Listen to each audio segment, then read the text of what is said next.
स्त्रियों की पहचान। दोस्तों, आज हम जानेंगे भाग्यशाली स्त्रियों की पहचान क्या होती है। क्योंकि अगर किसी लड़के की शादी किसी भाग्यशाली लड़की से हो जाए तो वो करोड़पति से सीधा करोड़पति बन जाता है, लेकिन अगर किसी लड़के की शादी किसी अभाग्यशाली लड़की से हो जाए तो वो लड़का करोड़पति से बिल्कुल रोडपति बन सकता है।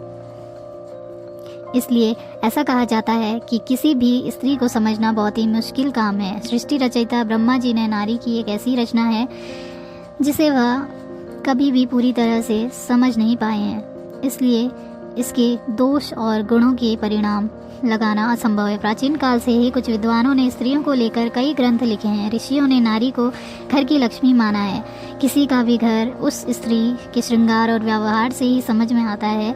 कहा जाता है कि अगर स्त्री घर में स्वर्ग बना सकती है, लेकिन अगर स्त्री का पद भ्रष्ट हो जाए तो वो उसे नर्क भी बना देती है। शास्त्रों में स्त्रियों के कई लक्षणों के बारे में भी बताया गया है। कुछ लक्षण स्त्रियों के चरित्रहीन होने की ओर इशारा करते हैं। सामुद्रिक शास्त्र में इंसान के शरीर के अंगों की बनावट के आधार पर उसके स्वभाव और भविष्य के बारे में जाना जा सकता है। अगर किसी स्त्री के शरीर के अंग बड़े होते हैं तो वो देवी लक्ष्मी की प्रतिबिंबित मानी गई है। आइए जानते हैं क्या क्या होते हैं भाग्यशाली और अभाग्यशाली स्त्रियों की पहचान। लेकिन उससे पहले अगर आप भी चाहते हैं कि लक्ष्मी माता का आशीर्वाद आप पर बना रहे तो इस वीडियो को एक लाइक करें और चैनल को सब्सक्राइब कर लें और कमेंट बॉक्स में जय लक्ष्मी माता ज़रूर लिखें। पर एक, यदि आप कन्या को देखने के लिए जाते हैं तो इस बात का आपको ध्यान रखना चाहिए कि उसके पैर की कनिष्ठा यानी छोटी उंगली भूमि का स्पर्श करती हो तो ऐसी स्त्री शुभ मानी जाती है। दूसरा, जिस लड़की का माथा 3 उंगली से चौड़ा और आधे चंद्रमा का आकार लिए और नरम होता है तो ऐसी लड़कियां बहुत ही सौभाग्यशाली मानी जाती हैं। ऐसी भी मान्यता है कि ऐसी लड़कियां जिस घर में आ जाती हैं तो उस घर के सदस्यों को कभी भी किसी प्रकार के दुख का सामना नहीं करना पड़ता है। इस तरह की लड़कियां अपनी बुद्धि और मेहनत से परिवार और कुल का नाम हमेशा रोशन करती हैं।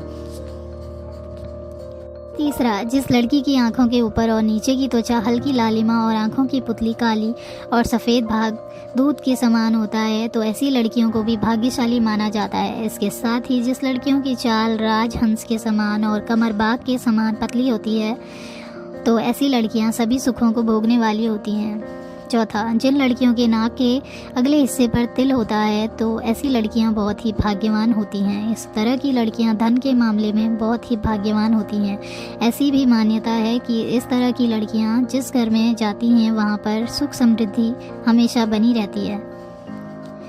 पांचवा, जिन लड़कियों के पैर का अंगूठा गोल और उठा हुआ और लालिमा लिए हुए होता है तो ऐसी लड़कियां बहुत ही भाग्यशाली होती हैं। सामुद्रिक शास्त्र के अनुसार ऐसी लड़कियां अपने पति के लिए बहुत ही सौभाग्यवर्धक मानी जाती हैं।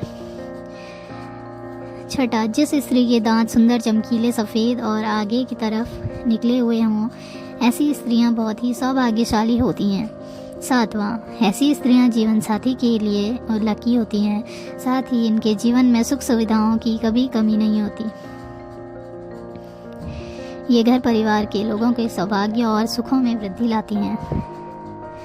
जिस स्त्री की हाथ की उंगलियां गोल और लंबी पतली और मिलाने पर छेद रहित कोमल तथा लाल रंग की हों वो सुख और भोग पाने वाली होती हैं। जिसके नाखून लाल कोमल ऊंचे और चिकने हों वो ऐश्वर्य प्राप्त करती है। भविष्य पुराण के अनुसार जिस स्त्री के गर्दन में 4 अंगुल नाप की साफ 3 रेखाएं हों वो गहनों से सजी रहती है। और कमज़ोर गर्दन वाली स्त्री हमेशा गरीब होती है, किंतु लंबी गर्दन वाली स्त्री की बांझ होने की संभावना होती है तथा बहुत छोटी गर्दन वाली स्त्री के मृत संतान की आशंका होती है। जिसके दोनों कंधे और गर्दन का उठा हुआ पिछला भाग नीचा हो वो लंबी आयु वाली होती है। जिस स्त्री की भौहें ऊंची कोमल सूक्ष्म आपस में मिली हुई व धनुष के समान होती है वो भी सुख व सौभाग्य देने वाली होती है। जिन कन्याओं का चेहरा अपने पिता के चेहरे से मिलता जुलता हो तो वे लड़कियां बहुत ही भाग्यशाली होती हैं। इन्हें जीवन में हर वह सुख मिलता है जो वो चाहती हैं, और अगर लड़का अपनी माँ के जैसा हो तो वो लड़का बेहद भाग्यशाली माना गया है।